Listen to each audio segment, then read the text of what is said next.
Hello dear students, welcome to Falcon computer academy. मैं हूं केवल विजय और मैं आज आपको एमएस एक्सेल में पढ़ाने जा रहा हूं काउंट इफ्स का एडवांस यूज़।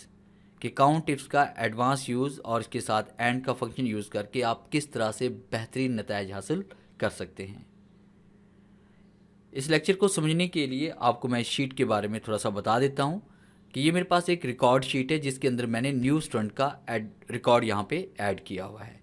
और मैं ये जानना चाहता हूँ कि किसी एक डेट से दूसरी डेट तक इसके दरमियान में जितने भी एडमिशन हुए हैं उनका रिकॉर्ड मैं चेक करना चाहता हूँ। तो इसके लिए हम यहाँ पे काउंट इफ्स और एंड का फंक्शन यूज़ करेंगे।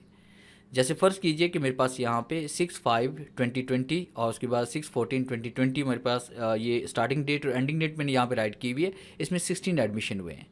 अगर मैं यहाँ पे डेट चेंज करता हूँ, जैसे मैंने यहाँ पे डेट अब राइट कर दी 09 और एंटर प्रेस करते तो यहाँ पे 12 एडमिशन, यानी कि आप स्टार्टिंग डेट और एंडिंग डेट जैसे लिखेंगे तो कंप्यूटर आपको खुद ही बता देगा कि इस डेट से इस डेट के दरमियान टोटल इतने एडमिशन हुए हैं।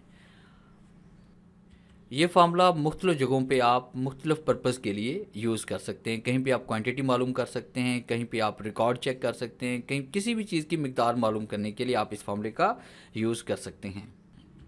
लेक्चर स्टार्ट करने से पहले बस इतना कहूँगा कि अगर आज की वीडियो से आपको सीख पाएँ तो इस वीडियो को लाइक और शेयर ज़रूर कर दीजिएगा और अपनी कीमती राय कमेंट्स में ज़रूर दीजिएगा। शुरू करते हैं आज का लेक्चर। मैंने ये पूरा डाटा यहाँ पे राइट किया हुआ है काउंट इफ्स फंक्शन में और ये मेरे पास रिकॉर्ड है। हो सकता है कि आपके पास यहाँ पे 200, 500, 1000 का रिकॉर्ड हो स्टूडेंट्स का और आप ये जानना चाहते हैं कि टोटल एडमिशन स्टार्टिंग डेट से एंडिंग डेट तक कितने हुए हैं, या एक डेट से दूसरी डेट तक आप एडमिशन की तादाद मालूम करना चाहते हैं। तो उसके लिए आपने ये वाला फंक्शन यूज़ करना है। बड़े मज़े का फंक्शन है, इसको हम अप्लाई करना सीखते हैं। यहाँ पे मैं क्लिक कर रहा हूँ। क्लिक करने के बाद आपने इज़ इक्वल टू टाइप करना है और यहाँ पे हम राइट करेंगे इसमें काउंट इफ़। काउंट इफ्स आपने लिखना है, काउंट इफ नहीं काउंट इफ्स आप लिखेंगे। जैसे आप काउंट इफ्स लिखते हैं तो नीचे लिस्ट में फार्मूला आपका शो हो जाता है। जैसे ये फार्मूला आपके पास शो हो जाए तो आप यहाँ पे नीचे कीबोर्ड से टैब का यूज़ करें ताकि वो फार्मूला आपका ऐड हो जाए। फिर उसके बाद आपने यहाँ पे रेंज देनी है। देखिए आप क्राइटेरिया रेंज यहाँ पे नज़र आ रहा है कि आप किस रेंज में से स्टार्टिंग डेट आप कहाँ से लेना चाहते हैं। तो हम यहाँ से स्टार्टिंग डेट लेना चाह रहे हैं और उसके बाद आपने कॉमा राइट करना है। फिर इसके बाद आपने इन्वर्टेड कॉमा यहाँ पे लिखना है।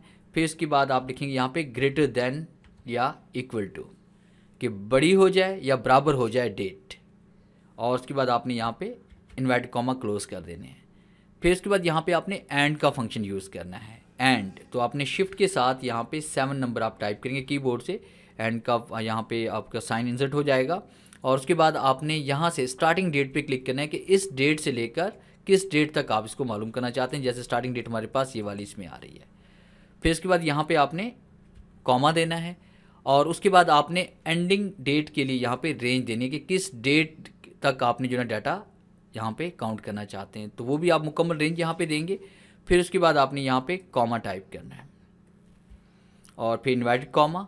फिर उसके बाद आपने लेस देन, और लेस देन टाइप करने के बाद फिर आप यहाँ पे is equal to less than हो जाए या इक्वल हो जाए, और उसके बाद यहाँ पे आपने इन्वर्टेड कॉमा टाइप करना है। फिर उसके बाद आपने शिफ्ट 7 यहाँ पे टाइप करेंगे और उसके बाद आपने एंड डेट पे क्लिक करना है कि ये डेट है स्टार्टिंग डेट से लेकर एंडिंग डेट, यानी कि इन दोनों डेट्स के दरमियान हम मालूम करना चाहते हैं कि टोटल कितने एडमिशन हुए हैं।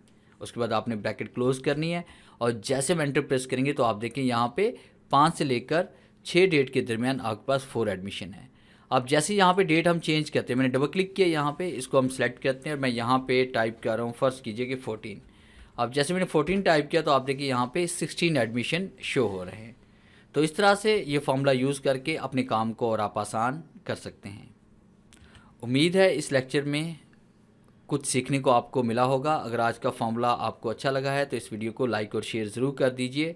तो मिलते हैं हम नेक्स्ट लेक्चर में, तब तक के लिए गुड बाय।